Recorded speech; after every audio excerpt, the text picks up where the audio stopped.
Assalamualaikum warahmatullahi wabarakatuh. Alhamdulillah, alhamdulillahilladzi khalaqa nura ala qulubil mu'minin wa ja'alaha sababan lisya'adatil amilin al-mukhlasin fatuba liman amana billahi wa man ittaba'a sunnata khataman nabiyyin. Asyhadu an la ilaha illallah wahdahu la syarika lah syahadatan tadharul quluba minal ghassil la'in wa asyhadu anna Muhammadan abduhu wa rasuluh ba'atsahu rahmatan lil alamin wa uswatan lil mu'minin. Allahumma shalli wa sallim wa barik ala nabiyyina Muhammadin wa ala alihi wa sahbihi ajma'in. Amma ba'du, subhanaka la ilma lana illa ma 'allamtana innaka antal alimul hakim. Rabbi shrah li sadri wa yassir li amri wahlul 'uqdatam min lisani yafqahu qawli. Allahumma inna nas'aluka ilman nafi'ah wa rizqan thayyibah wa amalan mutaqabbala. Asbahna ala fitratil Islam wa ala kalimatil ikhlas wa ala dini nabiyyina Muhammadin sallallahu alaihi wasallam wa ala millati abina Ibrahim hanifan muslima wa ma kana minal musyrikin. Bapak Ibu hadirin jamaah pengajian Ahad pagi Masjid Darul Arqam rahimakumullah. Pertama, tentu kita bersyukur, berterima kasih kehadirat Allah Subhanahu wa taala. Pada pagi hari ini kita masih diberikan nikmat iman, nikmat kesehatan, sehingga kita bisa berkumpul di masjid kita tercinta ini untuk mencari ridha Allah Subhanahu wa taala. Mudah-mudahan semua amal kita dicatat oleh Allah Subhanahu wa taala sebagai amalan sholihah. Yang kedua, sholawatullah wa salamuhu, mudah-mudahan senantiasa terlimpah kepada suri tauladan kita, uswatun hasanah kita, baginda Rasulullah sallallahu alaihi wasallam. Alladzi adal amanah wa ballagar risalah wa nasahal ummah wa jahada fi sabilillahi haqqa jihadih. Dan yang ketiga, terima kasih atas waktu dan kesempatan yang diberikan kepada saya. Walaupun mungkin saya bukan orang asing, mesti jenengan batin loh, arek iki mana suwe gak rene. Jadi status saya pagi hari ini adalah ban serep. Ceritane dawa ning Pak, iso cerita dawa ning sakjane Ustaz Hasyim umroh, wis pokoke dawa niku. Tapi sing penting takdir Gusti Allah kula sing ten mriki ya. Niki qadarullah. Mudah-mudahan tidak mengurangi makna kajian pada pagi hari ini. Mergo lek jenengan terus waduh rongonmu gak nyarek arek antok iki. Ganjarane ngaji ilang. Para jamaah rahimakumullah, ya kita mengisi kekosongan ini sambil menunggu datanya waktu zuhur. Ngaji nanti sampai menjelang waktu zuhur. Betah jenengan. Betah mek nunggu tok mek ngene-ngene. Sing ngomongnya enggak betah, karena wedange kok betah. Tapi kan biasa ngoten lah, mboten-mboten wedange ya gawe. Oh, enten lah. Sik sabar ngoten nggih. Nggih sabar. Nggih mangke jam-jam 09.00 lah wedange metu. Lah dinteni kesuwen soalnya anyane genine keciliken banyune kakean. Nanti gak umep-umep. Para jamaah rahimakumullah, sesuai dengan momen ini masih bulan Rabiul Awal, saya kira tidak ada materi yang lebih menarik di bulan ini kecuali kita mengenang kembali sejarahnya Rasulullah SAW. Beliau adalah Rasul Allah yang pamungkas, penutup risalah kenabian.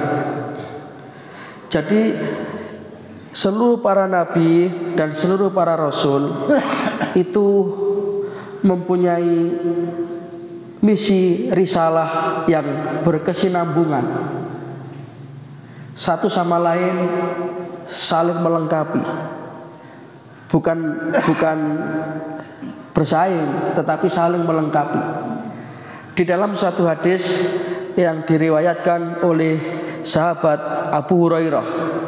Jadi Abu Hurairah ini nama aslinya Abdurrahman bin Sakhr.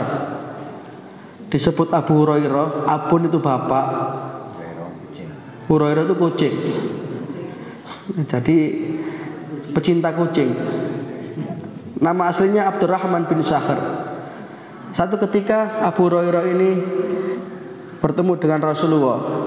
Tiba-tiba dari dalam jubahnya itu muncul anak kucing loro. Jadi digendong nanti. Ya wong Arab kan pakai jubah, kados bapak niku. Oh mboten nggih, jubah. Jubah. Jadi pantes, soalnya wongnya tinggi besar. Lek kula gawe jubah, kabeh mlayu dikira toyo lucul. Alhamdulillah. Matur nuwun, Nak. Nggih. Jadi Nabi kemudian tersenyum itu. Guyu ndelok Abu Hurairah niku saking cinta mbek kucing nanti digawa. Anta Abu Hurairah. Kata Rasulullah, "Anta Abu Hurairah." Sampai nanjene pecinta kucing. Dan Abu Hurairah ini termasuk sahabat yang banyak meriwayatkan hadis. Karena beliau ini aktif mengikuti taklimnya Rasulullah. Dan beliau ini ya memang tidak punya tanggungan kedinasan. Jadi ahlu sufah, tinggalnya di masjid. Dan kalau di nasihati oleh Rasulullah, niku dicatat. Makanya banyak meriwayatkan hadis. Lek jamaah ini kan mboten patek nyatet ta, kecuali bapak ini. Anjen lebih cerdas daripada Abu Hurairah. Sakniki eling mulai lali. Wis tok kono aja kakek ngomong, gelem ngaji alhamdulillah. Banyak sekali beliau meriwayatkan hadis. Salah satunya ini. An Abi Hurairah radhiyallahu an, dari sahabat Abu Hurairah radhiyallahu an, anna Rasulullah sallallahu alaihi wasallam qala. Rasulullah sallallahu alaihi wasallam bersabda, "Inna masali wa masalal anbiya'i min qabli kamasali rajulin bana baitan." Sesungguhnya perumpamaanku dan perumpamaan nabi-nabi yang sebelum aku itu seperti orang yang membangun satu rumah, satu bangunan. Fa ahsanahu wa ajmalahu, saling memperbaiki, melanjutkan. Nabi Adam bangun pondasi belum selesai, dilanjutkan Nabi Nuh. Nabi Nuh belum selesai, terus sampai kemudian Rasulullah bersabda bahwasanya akulah yang menyempurnakan bangunan itu. Sampai faja'alan nasa yatufuna bihi wa ya'jabuna lahu. Manusia yang melihat bangunan itu berkeliling delok itu takjub. Karena apa? Karena bangunan itu demikian indahnya. Dan siapa yang menyempurnakan bangunan itu?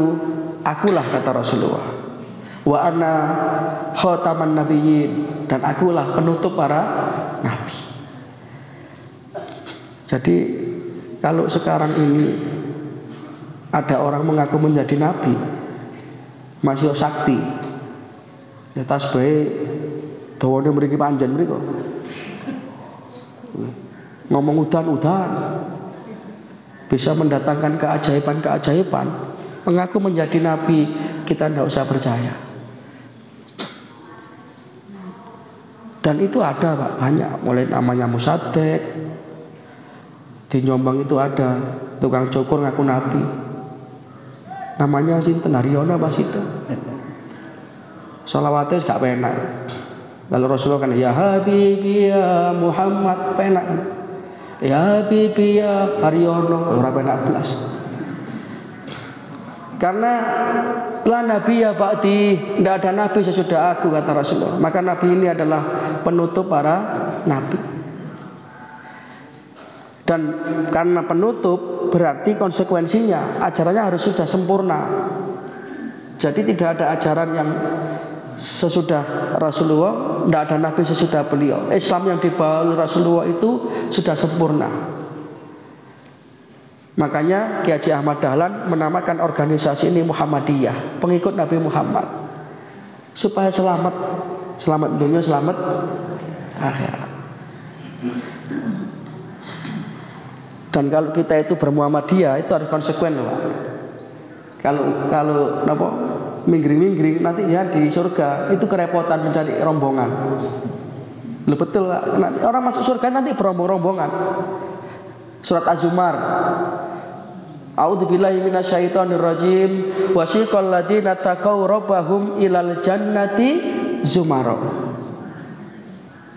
Jadi orang itu nanti harus mencari rombongannya. Sampai rombongannya siapa? Muhammadiyah. Ini kata apa kartu anggotanya ini? Oh iya. Kate aneh di. Karena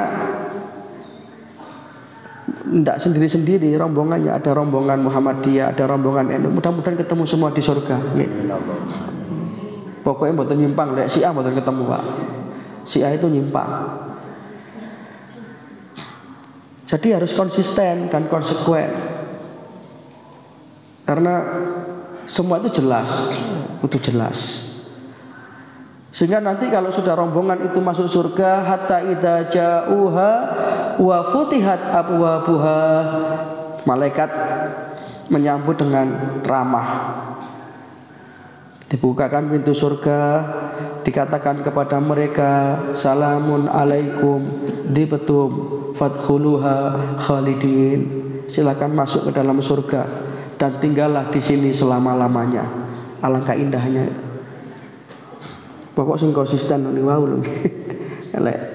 Napa? Kono ora, kene ora. Apalagi sampai faraqul jamaah, keluar dari jamaah. Karena dakwah ini dibutuh kebersatuan. Di dalam Islam itu tidak ada namanya single factor, itu tidak ada. Nabi Musa saja yang punya mukjizat,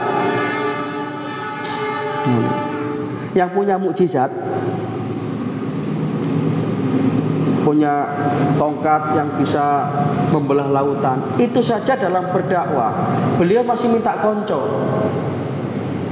Ketika oleh Allah Ta'ala diperintah idhab ila fir'aun innahu tagha, Musa, sekarang saatnya Musa kamu pergi kepada Fir'aun.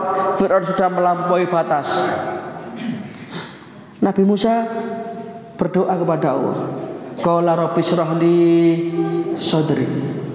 Ya Allah, saudaranya berangkat, kula nyuwun Gusti, lapangkan hati saya.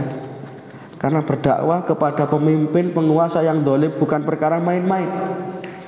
Mesti dia punya penyakit al-mokongu wal sombongu wal kemenye wal kemlintiu. Kan berat itu. Maka Nabi Musa minta lapang hati, Rabbi syrah li sadri. Mesti kula mangke gregeten Gusti, wong Firaun niku kurang ajar kok. Wis nyata-nyata tahu mukjizat, malah mengaku sebagai Tuhan. Itu kan wis notok gak? Nabi Musa sebelum berangkat seperti itu. Wa yassirli amri, mudahkan urusanku ya Allah. Karena yang aku hadapi ini birokrasi yang demikian. Ada pemimpin yang dolim namanya Fir'aun, didukung oleh konglomerat namanya Korun, didukung oleh Perdana Menteri namanya Luhut, keliru Bal'am kan sudah klop itu, kuat itu. Ada Haman ini bagian bangun-bangun ini. Kan bukan perkara main-main. Maka Nabi Musa, "Ya sirli amri, mudahkan urusanku ya Allah. Wahlul 'uqdatam min lisani, dan lancarkan omongan saya ya Allah." Karena Fir'aun juga punya ulama yang namanya Bal'am. Bal'am bin Baurah. Sing lek dalil ngenteni fatwa penguasa. Ini hukumnya tergantung Fir'aun. Nah, bisa haram, bisa halal, bisa diubah-ubah. Itu Bal'am.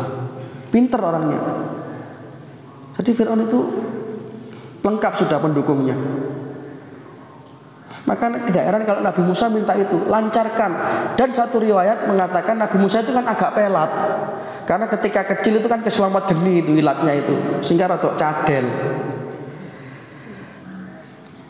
Maka dilanjutkan doa itu, wa yassirli amri wahlul 'uqdatam min lisani yafqahu qawli, agar Firaun itu gampang paham dengan omongan saya ya Allah. Waj'alli waziran min ahli, dan saya minta konco ya Allah. Saya tidak bisa berjuang seorang diri. Siapa yang ditunjuk oleh Nabi Musa? Harun akhi. Niku lho Gusti, saudara saya Harun. Nah, ini konco dalam berdakwah. Kita di persyarikatan ini juga harus apa ya, saling mengisi. Tidak ada yang satu sama lain saling menonjol. Ini namanya dakwah yang kolektif. Nabi Isa punya konco namanya Hawariyin. Nabi punya sahabat namanya Khulafaur Rasyidin. Nabi itu punya sahabat Abu Bakar, orang tua bijaksana. Punya sahabat Umar, yang ketika pertama kali masuk Islam, langsung hari ini masuk Islam, besok pagi bilang ke Rasulullah, ya Rasulullah, alasna alal haq. Kanjeng Nabi, lawek dene lak dalan-dalan bener to Kanjeng Nabi. Bala ya Umar, ya bener Umar. Idan ya Rasulullah, la nahrujana wa la nahrujana ma. Lek ngoten Kanjeng Nabi mulai sakniki, lek dakwah mboten usah delik-delik Kanjeng Nabi. Monggo, saya akan berada di belakang Anda. Umar sing ngomong Pak niku, Pak. Jawara pasar ukas, watuk-tok wong semburat. Sehingga Nabi itu dakwanya semakin kuat dengan masuk Islamnya Umar. Ada yang seperti itu, ada Utsman bin Affan, konglomerat, ya, orang kaya yang mendakwah, menginfakkan hartanya di jalan Allah. Ada Ali, anak muda yang cerdas. Itu keragaman, sehingga Nabi itu sering memuji sahabat-sahabatnya itu. Ashabi kan nujub, sahabat-sahabatku itu ibarat bintang yang gemerlapan di waktu malam. Kita juga demikian, ada ahlinya masing-masing. Ono sing tukang imam, ono sing tukang adzan. Itu jangan sampai rebutan. Kemarin kejadian itu, seorang imam disodok kali muadzin. Ada itu Pak, nyata itu di daerah mana itu. Jadi ceritanya pas adzan, kali imam ini dipateni mike. Muadzin ini gak terima, disodok. Meninggalnya bukan karena disodok, tapi karena kehabisan darah. Pada karo korban Kanjuruhan itu bukan karena gas air mata, kekurangan oksigen. Itu. Itu analisa ya nopo ngoten niku. Jadi lek ana begal mateni korban, itu korban ini meninggal bukan karena begalnya, kehabisan darah. Jadi korban Kanjuruhan itu meninggal bukan karena gas air mata, kehabisan oksigen. Lho niki lho mikire ya nopo. Oh alah. Bener lagune aja nih, itulah Indonesia. Aneh, tapi pun kita ndak bahas ini bahas Kanjeng Nabi. Jadi Rasulullah itu Nabi Allah yang pamungkas. Ini gimana sampai jam pinten biasa Pak? Pinten? Wah iya.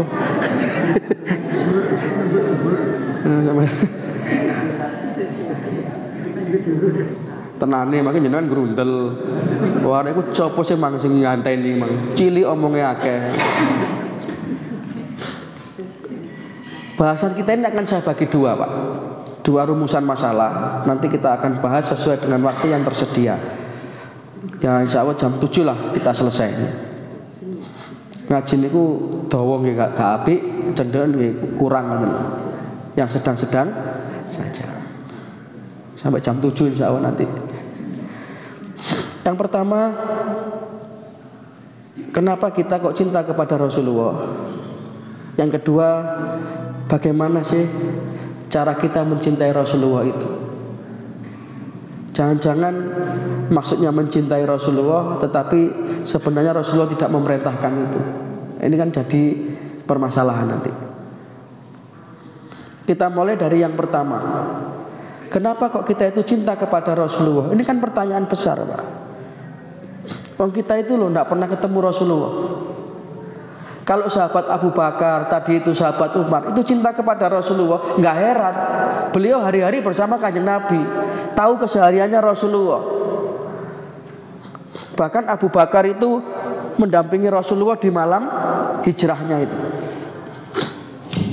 Kulon ini sampai saat ini sih bertanya-tanya, makanya jenengan lek asal jawabannya jangan sampai akan. Ketika hijrah itu Nabi didampingi siapa, Pak? Abu Bakar ya. Itu kan sembunyi-sembunyi tuh Rasulullah itu. Saya kok bertanya-tanya, kenapa Nabi kok tidak minta didampingi Umar? Kan pertanyaan itu. Kalau sampai saya kisah golek ini, kan lebih aman, tidak usah delik-delik. Wong kabeh itu nggak Umar, orang kafir Quraisy takut. Kenapa yang dipilih kok Abu Bakar? Sehingga Nabi itu harus kenapa? Soro, harus ya sembunyi-sembunyi dulu di Gua Hira, Gua Sur. Nabi dikejar-kejar. Kenapa kok seperti itu? Ini kan menarik untuk kita cari jawabannya.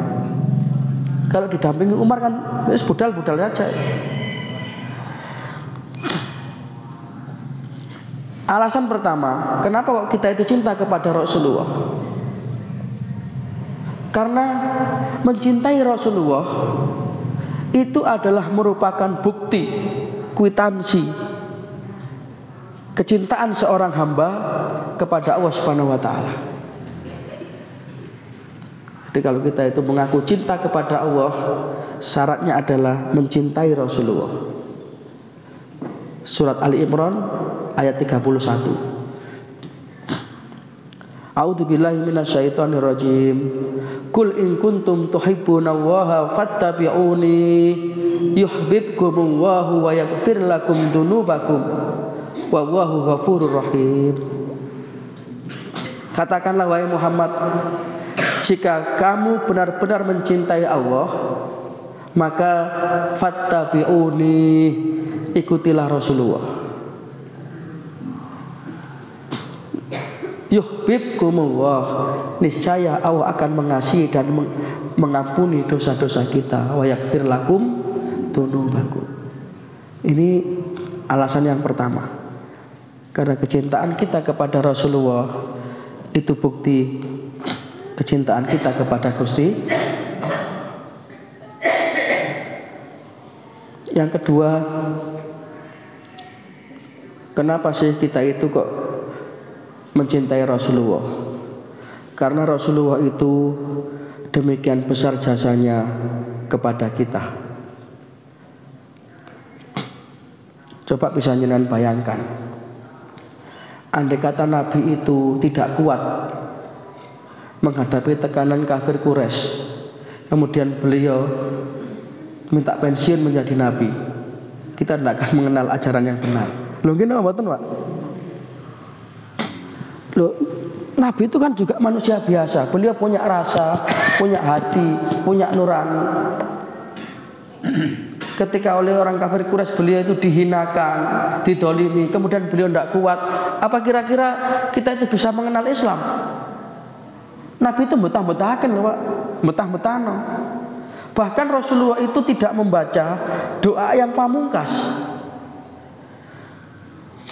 Beliau menyatakan inna likulli nabiyyin da'watun mustajabatun. Sesungguhnya setiap nabi itu oleh Allah Ta'ala diberi satu doa yang pamungkas, yang mustajabah. Wada'uhu biha, dan milik para nabi, para rasul sudah dibaca ketika di dunia. Nabi Nuh ketika beliau itu berdakwah 950 tahun berdakwah, itu kan bukan waktu yang singkat. Memang usia nabi-nabi terdahulu itu panjang-panjang. Kalau umatnya Rasulullah ini usianya, kata Rasulullah, ini Rasulullah loh, kanat a'maru ummati baina sittin wa sab'in. Rentangan usia umatku itu rata-rata 60 sampai 70 tahun. Lah saat ini usia-usia 70 tahun Niku nggih siap-siap. Nggih kabeh nggih kudu siap. Wong ajal itu tidak melihat umur, tapi rentangannya segitu itu. Kalau umat terdahulu itu panjang-panjang. Nabi Nuh itu usianya 950 tahun. Dan itu beliau gunakan hanya untuk berdakwah. Inni da'autu qaumi lailan wa naharan. Aku sudah berdakwah ya Allah, mengingatkan kaumku siang dan malam. Tapi ternyata mereka tetap seperti itu. Jadi yang naik perahu, yang beriman, yang mau mengikuti Nabi Nuh naik perahu, itu tidak lebih hanya 80 orang. 950 tahun hanya dapat santri 80 orang. Kiai pun sing kuat. Mulang 10 tahun santri ini mek siji. Maka Nabi Nuh akhirnya mengeluarkan doa pamungkasnya.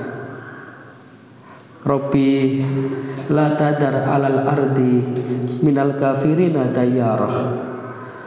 Innaka intadarhum yudillu ibadaka walam yalidu illa fajiran kafar. Sing bahasa bebasnya begini, Gusti, kula niki pun dakwah 150 tahun lho Gusti. Tapi ternyata mereka tasik pancet al-mokongu wal cengelu Gusti. Pun lek ngonten sakniki sudah saatnya ya Allah. Jenengan ringkesi pun. Sehingga tidak ada satupun orang kafir yang tersisa. Ya napa ngoten niku? Termasuk anak kandungnya sendiri dan istrinya Nabi Nuh. Memang kadang-kadang napa nggih, anak itu kan tergantung didikan ibunya. Dan itu bojone Nabi Nuh niku mokong. Nabi loh, Nabi kelas ulul azmi loh. Bojone mboten jaminan mlebu swarga. Apa maneh bojone mudin, ustad, belum jaminan. Bojone Nabi ulul azmi. Ya anake karena didikan ibunya. Ketika diajak ya bunayyarkam ma'ana wala takum ma'al kafirin. Le, ayo len Pak perahu iki le melok bapak le. Kan'an anak yang pintar sebenarnya. Bukan ini Bu yang jenengan inginkan, ini anak yang pintar. Buktine dilesno. Ngajine presik ya meni ujian. Lho napa ngaji gare goblok? Lho niku nggih anak jamak pengajian barang ngoten niku. Nek apa ngoten niku? Yang kepengin duwe anak koyo Kan'an, pinter arek, cerdas. Qala sa'awi, jawabe ngoten. Ala jabalin yasimuni minal ma. Mboten Pak, kula tak munggah gunung mawon. Mboten melok perahu. Berdasarkan penelitian ilmiah, ada ngomongnya tidak ada banjir yang menenggelamkan gunung. Itu pikirannya Kan'an gitu.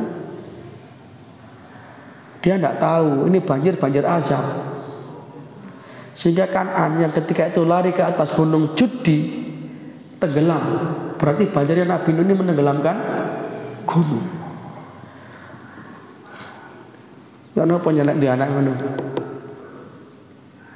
Makanya anak itu harus disolehkan dulu. Pinter harus, tapi dasarnya kudu soleh. Jadi dokter nanti mau nyuntik Bismillahirrahmanirrahim, ngasih resep, monggo niki resepnya Pak, Bismillah, insyaallah mudah-mudahan diberi Gusti Allah sembuh, itu hebat. Jadi tentara, jadi polisi, tauhidnya mantep. Kayak Nabi Ismail. Nah, ini keluarga idaman kan Nabi Ibrahim itu. Keluarga Nabi Ibrahim itu idaman. Nabi Ibrahim itu istrinya Solihah, anaknya Solih. Bojone loro. Nabi Ibrahim niku. Lho jare idaman. Bila idaman makin jangan tawani lho niku sing sebelah mriki niki. Ya Bapak niru Nabi Ibrahim ah. Kita perhatikan anak yang soleh itu, coba hasil didikan tarbiyah ilahiyah, didikan langsung dari wahyu Allah.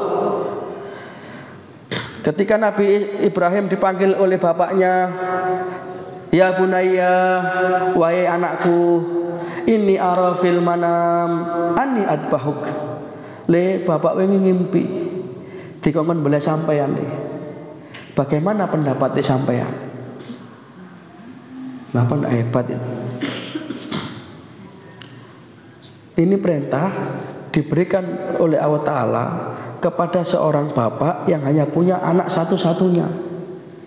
Katik areke ganteng, pinter, manut, solih. Napa ndak berat itu?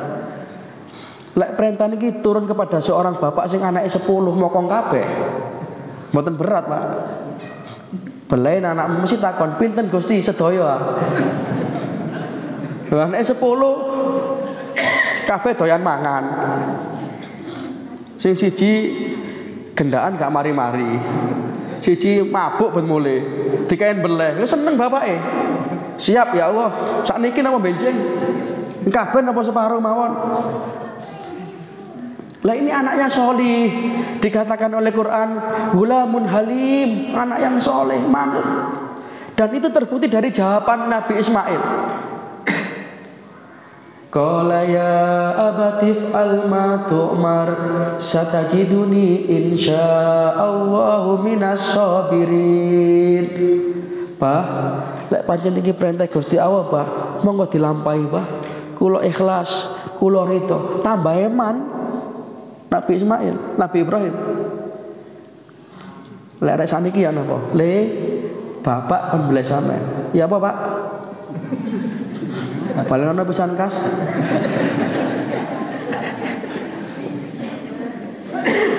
Langsung melayu lapor polisi. Pak polisi, bapak kula gendeng. Kula jangan dibeleh. Tapi Nabi Ismail itu dengan ikhlas, dan itu bukan basa-basi. Falamma aslama wa tallahu lil jabin. Ketika keduanya ini sudah pasrah, Nabi Ismail sudah merebahkan badannya di atas sebuah batu di salah satu bukit di daerah Mina, Semerak Mina. Dal payak nih ulon. Nabi Ibrahim sudah siap dengan pedangnya. Kemudian pintu langit dibuka oleh Allah. Allah kumpulkan para malaikat. Ya malaika ishadu ilal abdaid. Malaikatku delok niku kawula kuloro. Niku sinten Gusti? Itu seorang bapak rela mengorbankan anaknya. Seorang anak rela mengorbankan nyawanya demi mencari kecintaanku, kata Allah. Malaikat bertakbir itu, Allahu Akbar, Allahu Akbar. Maka ketika sudah siap pisau di tangan, Nabi Ismail sudah rebah, pasrah kepada Allah. Wa nadainahu ayya Ibrahim. Cukup Ibrahim, cukup. Terbukti cintamu kepada aku tidak bisa dikalahkan dengan cintamu kepada anak. Saat ini kadang-kadang ibu-ibu biasanya anaknya subuh gak digugah. Engko lek di sekolah ngantuk saaken. Akhirnya anak gak sembahyang subuh menengai. Niku mboten cinta anak, niku njlumprungno anak. Untuk urusan ibadah harus tegas loh jenengan, Pak. Karena apa? Nanti jenengan dimintai pertanggungan jawab. Jenengan ahli ngaji, jenengan ahli jamaah, anaknya dibiarkan saja. Nanti anaknya masuk neraka, protes kepada malaikat. Malaikat, kula ngeten iki gara-gara ben bapak kula mboten ngejak kula. Wa qalu rabbana inna ata'na sadatana wa kubara'ana fa'adalluna as-sabila rabbana atihim dhi'faini minal adab wal anhum la'nan kabira. Ngoten protes si anak itu. Nggih kula tuntut Gusti, bapak kula biyen mboten ngejak kula dijaraken mawon. Kula pacaran malah difasilitasi. Wis ndek omahe lho sing nganteng, bapak tak bawa dhisik. Lho, lanang wedok dicara dhewe. Kucing kok dikeki pindang. Lek gak doan kucing loro niku. Jangan, Bapak Ibu. Anak-anak perempuan itu harus di-save. Harus betul-betul dijaga. Sholatnya harus diutamakan. Kula ini sami kali Pak Dianto mulang arek-arek SMP. Setiap saya mau pelajaran saya tanya, "Ayo, sapa mang isuk sing gak sholat subuh?" Satu kelas itu ada 32 anak. Niku tak hitung ngacung gak sembahyang subuh arek 28. Lho. Ada 4 anak yang tidak angkat tangan, anak perempuan. Saya optimis. Oh, si ono sing salat subuh. Tak takoni, "Sampean gak ngacung salat?" "Mboten, Pak, kula halangan." Waduh. Loh, ini gila potret anak sekarang. Kenal dengan Rasulullah? Enggak, idolanya artis-artis Korea sing ganteng-ganteng niku. Ya Allah. Kadang-kadang delok sinetron nangis. Sinetron niki lho, si Lesti Kejora di KDRT Bilar niku melok nangis. Mbae mati lho gak nangis. Lho sampean mbae ambamu gak nangis, mbau sepuh nyane suwayahe. Ya napa arek saniki ngoten niku lho. Napa gak gawat kalau kita nak kembalikan pada agama. Maka anak-anak seperti inilah generasi yang akan datang. Siapa yang akan meneruskan? Dan itulah yang dikhawatirkan oleh Nabi Yakub. Ketika Nabi Yakub itu mau sedo, surat Al-Baqarah itu jauh. Maka jenengan padosi mulai ayat 1 sampai 286 mesti ketemu.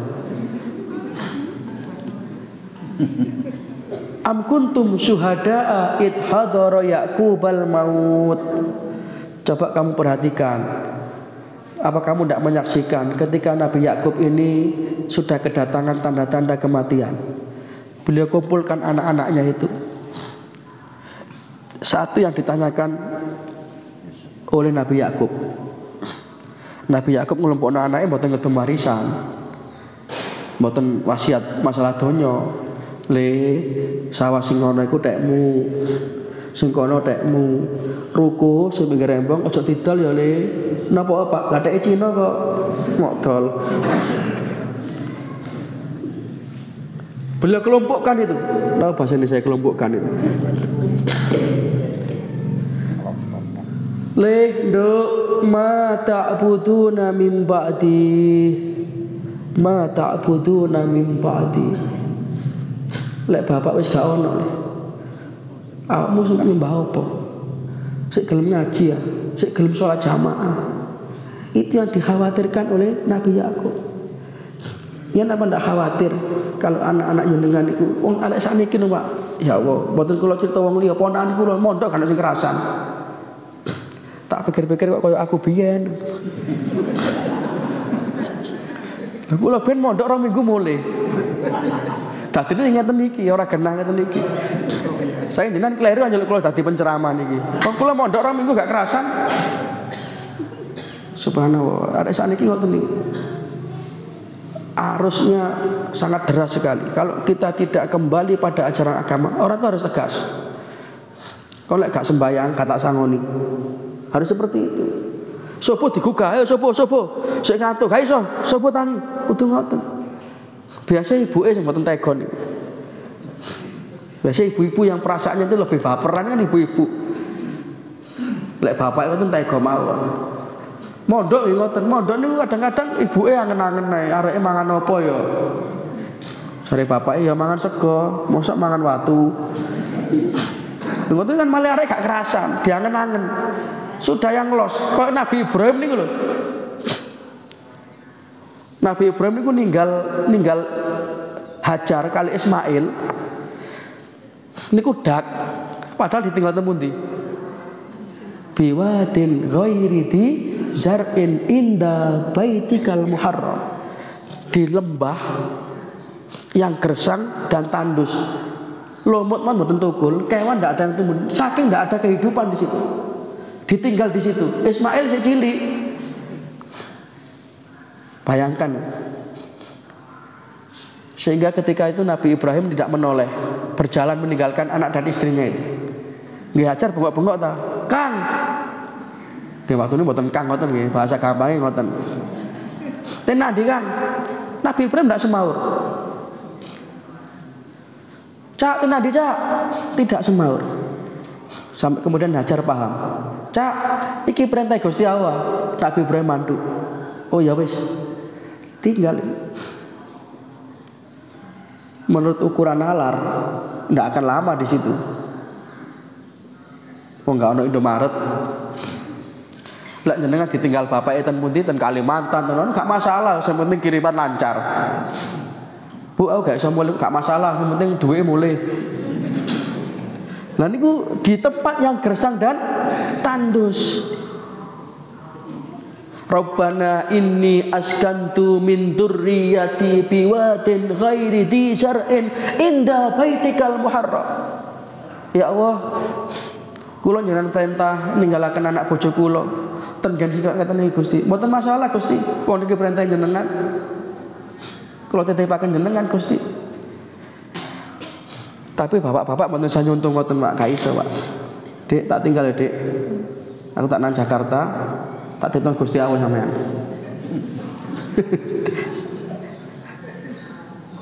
Cari ibu lho ya apa sih karepe? Itu perintah Gusti Allah. Maka ndak lidok, napa enggak lidok niku? Wis pokoke paham lah nggih. Maka tidak lidok. 2-3 hari berikutnya itu Hajar kebingungan juga itu. Ismail nangis. Ismail nangis, haus, tidak ada air setetes pun, asinya tidak keluar karena tidak ada gizinya.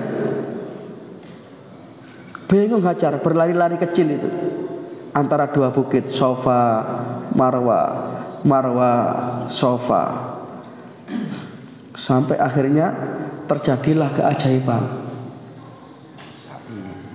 Ismail kecil yang mancal-mancal itu menjadikan kemudian muncul sumber mata air, padahal di tempat yang kering, walaupun disbor dengan kedalaman puluhan meter tidak akan keluar air, tapi cukup hanya dengan pancalan bayi yang lemah yang bernama Ismail, keluarlah mata air yang sampai hari ini tidak pernah sat, namanya sumber Zam-Zam. Dan jadilah Mekah itu menjadi kota yang seperti ini. Itu dulu lembah. Ini kuasa Allah. Nah, sudah, kita kembali kepada alasan cinta kepada Rasulullah. Yang kedua, alasannya karena Nabi itu cintanya kepada kita itu luar biasa tadi ya. Nabi bersabda seperti ini. Kurang 10 menit nggih. Pokok jam itu mari. Soalnya jam sarapan luwe Pak, Pak. Kula mari subuh mang. Ada sarapannya sini. Oh. Lek ngoten rada optimis. Lah tapi sudah disiapkan. Ibu-ibu kok mboten wonten sing utek nek mburi. Nggih ngoten lho, Pak. Kadang-kadang ngajine nyun sewu nggih. Kalau ada konsumsi, ibu-ibu ndak melok ngaji utek nek mburi. Itu kasihan ibu-ibunya. Lek niat konsumsi nggih ditata dhisik, ibuke melok ngaji. Lah mangke wayahe ngaji ibuke nek mburi utek gak melok ngaji. Mang oleh apa? Gak harus entek mang ya mek 80. Kalau tak hitung piringe 80. Mek ro jumlahe piring tok akhire. Kan nggih saken ngoten.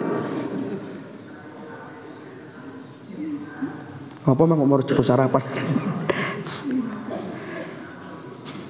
Nabi bersabda, masali wa masalukum kamasali rajulin au qadanaron. Gambaran perumpamaanku dengan kalian itu seperti seorang yang menyalakan api. Api menyala, kemudian kan biasanya kalau ada api itu kan yang datang laron. Kemudian apa?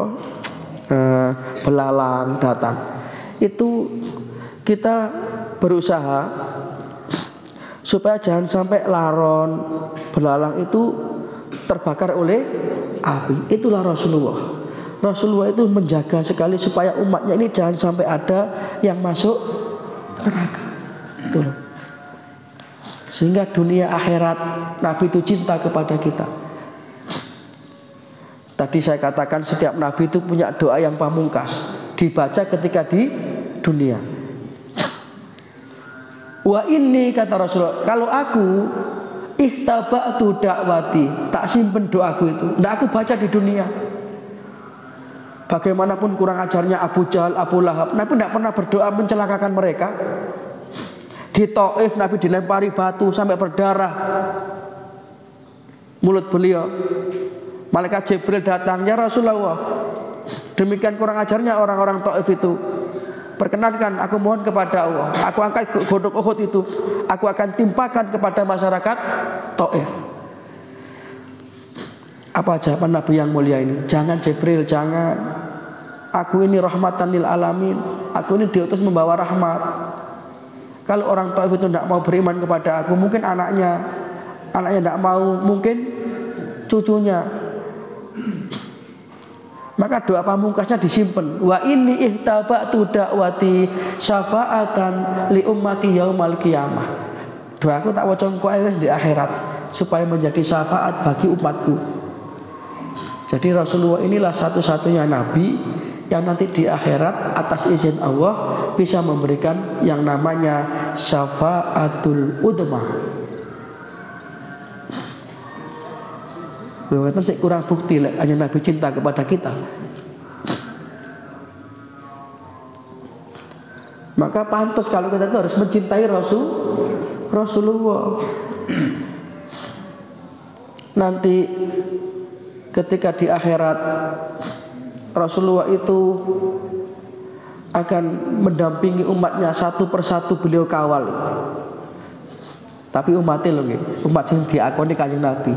Sebab nanti Nabi itu tahu siapa yang umatnya beliau yang asli dan siapa yang ngaku-ngaku.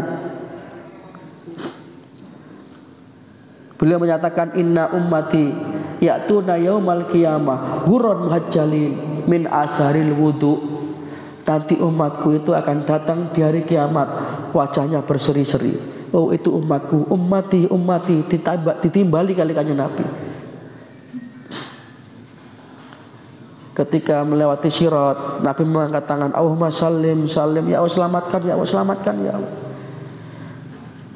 Demikian khawatirnya Rasulullah ini supaya jangan sampai umatnya itu masuk ke dalam neraka. Oh, cintai ngoten lho kanjeng Nabi.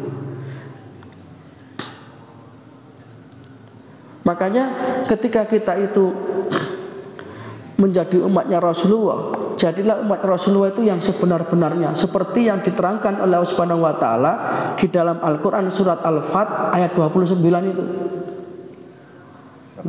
Surat Al-Fat ayat 29. Nanti jangan baca di rumah sendiri karena waktu yang tersedia. Dalam Al-Quran surat Taubah ayat 128, Allah Subhanahu wa taala berfirman, A'udzubillahi minasyaitonir rajim. Laqad ja'akum rasulun min anfusikum. Sungguh telah datang kepadamu seorang rasul dari kaummu sendiri yang azizun alaihi ma anittum, yang berat rasanya oleh Rasulullah itu penderitaan umatnya. Jadi penderitaan kita ini menjadi beban Rasulullah. Coba kalau Rasulullah itu egois, beliau maksum, beliau dijamin surga. Ketika beliau masuk surga, beliau dada-dada, oh ya tadi saya kan begitu. Tapi tidak.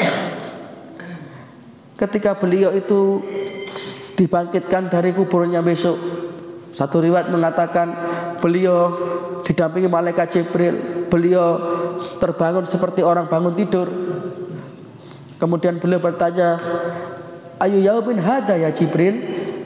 Jibril, ini hari apa ini? Ya Rasulullah, hada ma wa'adar rahman wa sadaqal mursalun. Ini hari yang dijanjikan. Inilah hari kiamat ya Rasulullah. Siapa yang pertama kali dicari oleh Rasulullah? Tapi tidak mencari mana istriku, mana anak-anakku, tidak. Aina tarakta ummati, kabari umatku ya apa Jibril? Kenapa Nabi tidak mengkhawatirkan sahabatnya, tidak mengkhawatirkan istrinya, tidak mengkhawatirkan Fatimah putrinya? Kenapa? Ya karena beliau-beliau sudah dijamin. Lek umat kan durung karuan ya. Sehingga ditanya, "Aina tarakta ummati?" Umat saya bagaimana nasibnya? Ini kecintaan Rasulullah kepada kita, dunia akhirat. Dunia akhirat.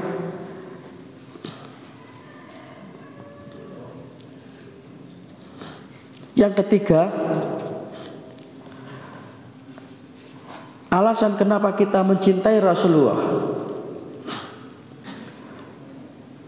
Karena ketika kita cinta kepada Rasulullah itu dengan sebenar-benarnya, kita akan bisa mendampingi beliau nanti di surga.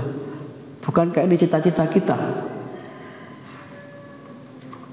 sebagai orang Muhammadiyah yang derek kanjeng Nabi, derek ten donya, nggih derek ten akhirat. Cerdas ya Madalan, dari namanya saja sudah jelas. Maka di dalam mukadimah anggaran dasar Muhammadiyah itu dijelaskan bahwa Muhammadiyah ini akan menghantarkan kita anggota-anggotanya, tapi sing konsekuen wae lho nggih, mboten sing mek napa? Mek melok gak ngerti karepe, pokoke itu akan menghantarkan kita ke dalam pintu gerbang surga Jannatun Naim. Maka nyan waca lawonten nyan waos. Mukadimah anggaran dasar Muhammadiyah. Karena apa? Karena kita ini konsisten dan konsekuen mengikuti kanjeng Nabi. Sehingga dikisahkan jam itu pun nggih. Ora sak menit. Kita melu ngombe kan pas sak menit. Terakhir. Ini saya belum membahas apa? Cara mencintai Rasulullah yang sebenarnya, waktunya sudah habis. Karena tidak akan selesai, Pak. Membahas kanjeng Nabi ini 1-2 jam tidak akan selesai. Demikian hebatnya beliau. Makanya monggo bermuhammadiyah itu yang temenanan. Kalau kita nanti mudah-mudahan lah dan kita berjamaah ini nanti akan bertemu di surganya Allah Subhanahu wa taala. Amin ya rabbal alamin. Betul itu, Pak. Kalau kita itu gak jelas, ya kita juga gak jelas nanti di sana gak jelas.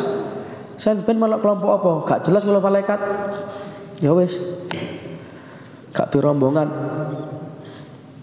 Budal dhewe.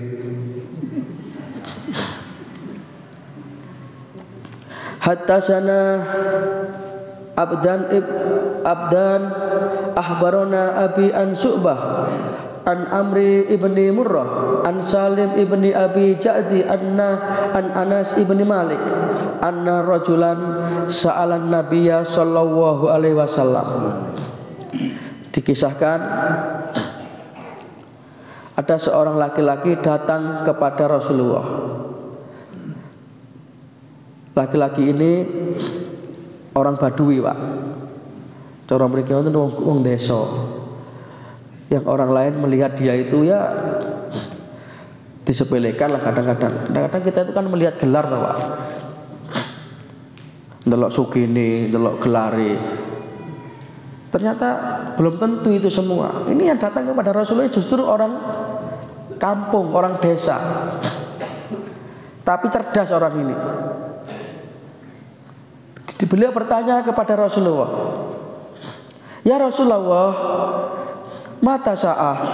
Kayak Nabi, kapan terjadinya kiamat itu? Nabi itu 2 kali ditanya tentang kiamat. Dan Nabi tidak pernah memberikan bahasa yang pasti.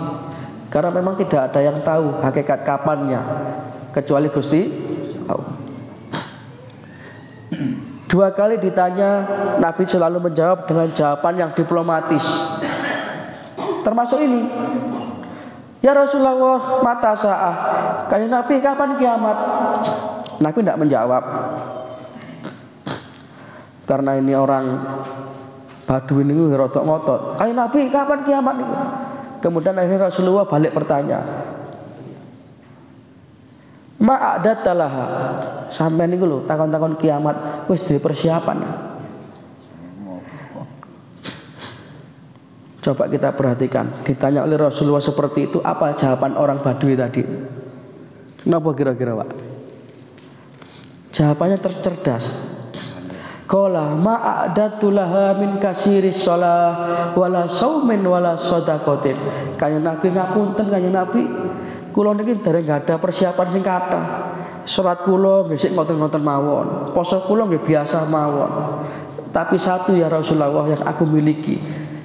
Walakinni ahibbu wa rasulahu. Tetapi saya ini ya Rasulullah, cinta kepada Allah dan Rasulnya itu dari atas segala-galanya. Kemudian Rasulullah terkagum-kagum itu, sampai akhirnya beliau menjawab, anta ma'a man ahbabta. Sampean, Anda akan bersama yang Anda cintai. Berarti orang ini akan bersama Rasulullah. Para sahabat yang lain kemudian mendengar Nabi begitu, "Lamaten kula nggih Kanjeng Nabi, kula nggih." Kata Rasulullah, "Sampeyan telat kabeh, wis kedhisikno iki." Kan cerdasan iki. Ya. Jadi Rasulullah itu sangat bijaksana sekali. Bijaksana sekali. Tidak melihat orang. Masih takon wong nggih gak ndayani, dijawab oleh Rasulullah. Nabi itu sangat bijaksana sekali. Beliau itu selalu menempatkan sesuatu pada tempatnya, adil. Ini yang sangat menarik. Dan Rasulullah itu selalu mencerahkan, Kalau beliau, ini yang kita contohkan Rasulullah, memberikan nasihat, ya secukupnya saja. Kiranya jami wis entek, ya selesai. Rasulullah itu begitu. Itu yang kita contoh, Pak. Jare Muhammadiyah, contoh Kanjeng Nabi. Nggih sampun cukup. Wis lewat 5 menit. Mudah-mudahan ada manfaatnya. Mudah-mudahan kita senantiasa mendapatkan taufik dan hidayah, amal ilmu rezeki yang barokah, dan akhirnya kita kelak memungkasi hidup kita di dunia ini dengan membawa iman Islam husnul khatimah. Ada kurang lebihnya mohon maaf. Nasrun minna wa wafatun qarib wa basyiril mu'minin. Subhanaka wa huma wa bihamdika asyhadu an la ilaha illa anta astaghfiruka wa atubu ilaik. Wassalamualaikum warahmatullahi wabarakatuh.